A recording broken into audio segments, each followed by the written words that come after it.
문재인 대통령 기내간담회 이야기를 하셨으니까 말이죠. 사실은 기내간담회 이야기를 먼저 하고 나서 그 다음에 문재인 대통령의 페이스북 글을 보여주셨으면 더 나을 뻔했는데 문재인 대통령의 기내간담회 이야기를 저희가 2개를 준비했는데 그 가운데 2번째 거를 들려주시기 바랍니다. 첫 번째는 오늘은 외교 문제만 질문해 주세요라고 대통령이 기자들에게 먼저 주문을 하는 이야기인데 이 이야기 말고 실제로 기자 간담회 도중에 기자들의 질문, 국내 현안에 대한 질문이 나왔을 때 문재인 대통령이 어떻게 이야기했는지를 여러분과 함께 보도록 하겠습니다. 경제 분야에서도 이제 성과를 내야 된다는 목소리가 많습니다. 내년에 문재인 정부 3년차 맞아 꼭 성과를 내고 싶은 분야가 어떤 것인지. 더 말씀 안 하셔도 될 것 같고요. 제가 그 외교 문제에 대해서 하나 말씀드리겠습니다. 순방 중에 국내에서 관심사가 큰 사안이 벌어졌기 때문에 질문을 안 드릴 수 없습니다. 대신 짧게 준비한 거에 비해서 짧게 드리겠습니다. 짧게라도 제가 질문 받지 않고 답하지 않겠습니다. 그냥 외교 문제에 지적해 주시기 바랍니다. 이번 순방과 관련해서 또는 뭐 다른 외교 문제 관련해서 하실 질문 있으시면 그냥 뭐든지 해주시기 바랍니다. 그 정의로운 나라 만들겠다, 믿어달라 이런 말씀 그 메시지로 전하셨는데 그냥 외교로 돌아가시죠. 대학 마이크 드셨습니까? 그 답변은 곤란하십니까?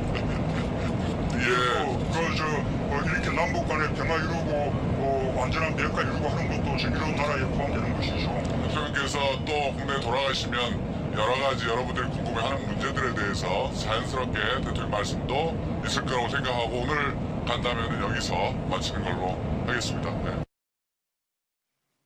문재인 대통령이 기자들과 이야기를 나누면서 저렇게 단호하게 외교 문제에 대해서만 이야기하시죠. 저는 단호하게 외교 문제에 대해서만 이야기하시죠. 저는 다른 국내 현안에 대해서는 이야기하지 않겠습니다. 윤석열 씨 저런 모습 본 적 있어요? 그게 보통 대통령 얼마 전에 기자들하고 등산 갔었지 않습니까? 등산 가면은 이제 암묵적으로 골치 아픈 이야기는 하지 말자인데 또 기자들은 대통령 날이면 날마다 만나는 게 아니니까 이제 좀 애둘러서라도 물어볼 수 있지 않습니까? 그 자리에서 오늘 좀 편한 이야기만 하죠. 이런 식으로 정리가 됐는데 저렇게 이렇게 이야기하는 건 잘 못 봤어요. 또 그렇게 하는 걸 저희가 잘 못 보는 이유는 사전에 어느 정도의 이제 절충이 오가는데 지금 현재는 들어보면은 청와대 공보라인 관계자들하고 기자들 사이에 그런 절충이 오가지 않은 상황에서 질의응답이 이어진 것 같더라고요.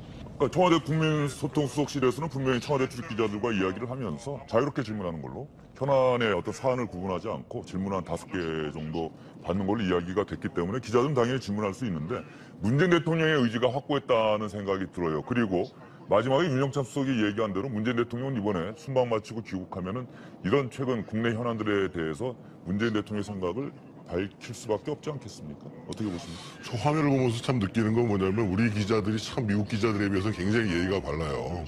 지난번에 그 트럼프 대통령 앞에서 막 CNN 기자들 지휘하는 거 보세요. 근데 저는 문재인 대통령께서 그러니까 성공하는 대통령의 리더십 중에서 가장 중요한 게 첫 번째로 뽑아지는 게 일관성이거든요. 근데 올 1월 달에는 신년 기자회견을 하시면서 주제와 관계없이 다 얘기하자 해서 아주 참신한 모습을 보여주셨어요.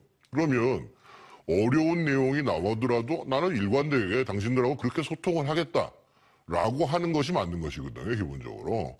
그런데 애시당초부터 제안을 둔 것도 아니고 사실 대통령하고 하면서 제안을 둔다는 것도 좀 웃기는 얘기입니다만 저는 저런 모습은 적절치가 않고 저런 모습 속에서 오히려 대통령의 리더십에 대한 신뢰가 떨어지게 된다는 거죠, 기본적으로. 그래서 저는 아주 안 좋았던 모습인 것 같아요. 예, 그런데 또 다른 면에서 보면은 대통령 입장에서는 이번 순방의 최대 목적은 결과적으로 한반도 비핵화에 대한 국제사회의 의지, 협력 이런 걸 이끌어내는 건데 이 부분에 대해서 저 기내간담회에서 국내 현안에 대해서 대답을 해버리면 기자들이 전부 그 부분에 대해서 기사를 쓸 것이고 그러면 이번에 한미 정상회담 통해서 김정은 북한 국무위원장과의 서울 답방 2차 북미 정상회담 이런 현안들은 오히려 또 완전히 다른 데로 가버릴 거니까 또 대통령이 저럴 수밖에 없다는 생각이 좀 들어요. 하지 마셨어야죠. 근데 이게 이게 문제인 거죠. 그러니까 대통령이 대답을 거부했다는 게 뉴스가 돼버리지 네. 않습니까? 저는 그게 답답하거든요. 대통령의 심정도 이해가 되는데 그럼 사전에 이제 공보라인업 기자들이 조율을 한다는 게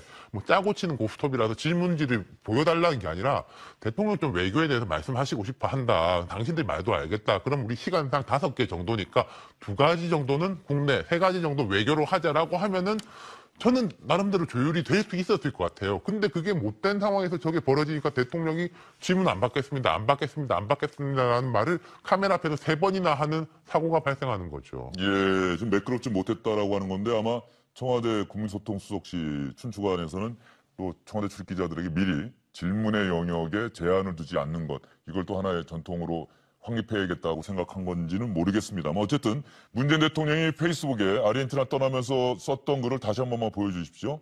시청자 여러분과 함께 저희도 이 문재인 대통령의 이 글을 꼭 기억을 해야겠습니다. 시청자 여러분께서도 다시 한번 봐주시기 바랍니다.